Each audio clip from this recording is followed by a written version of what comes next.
تعدادی از کمدی ترین فیلم های ایرانی. شماره 1 فیلم فسیل. در این فیلم هنرمندانی چون بهرام افشاری، ایمان صفا، الناز حبیبی، الهه حصاری و هادی کاظمی به ایفای نقش پرداختند. این فیلم به زندگی 3 هنرمند می‌پردازد که بعد از انقلاب زندگیشان دستخوش تغییرات زیادی شد. فیلم شماره 2. فیلم چشم و گوش بسته.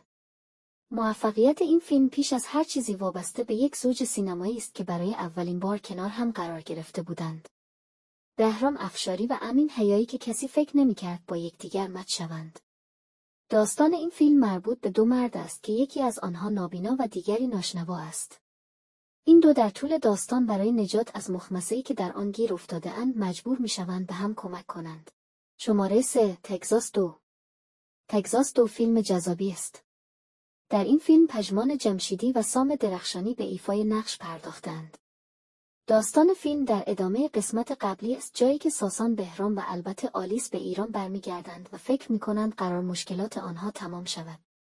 غافل از اینکه در این مدت پدر و مادرشان با هم ازدواج کرده و البته یک گروه خلافکار برزیلی نیز به دنبال آنها تا ایران آمده است.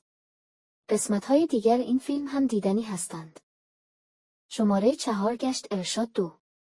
داستان فیلم در ادامه قسمت اول و ماجرای همان گروه خلافکاران خورده پا است که این بار راه‌های متفاوتی را برای اخاذی از مردم انتخاب می‌کنند.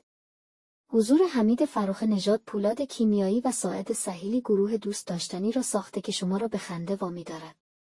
فیلم نه تنها جذابیت قسمت قبل را از دست نداده، بلکه حتی در قسمت‌هایی از داستان کشش بیشتری دارد. بنابراین دیدن آن واقعاً می‌تواند تجربه لذت بخشی برای شما باشد. شماره 5 فیلم آینه بغل. آینه بغل که با حضور بازیگرانی مانند جواد عزتی و محمد رضا گلزار در زمان اکران حسابی سر و صدا کرده بود. داستان فیلم در مورد فردی از سطح پایین جامعه است که روزی ماشین گران قیمتی را برای سواری به همراه نامزدش برمی‌دارد و آینه بغل آن را می‌شکند.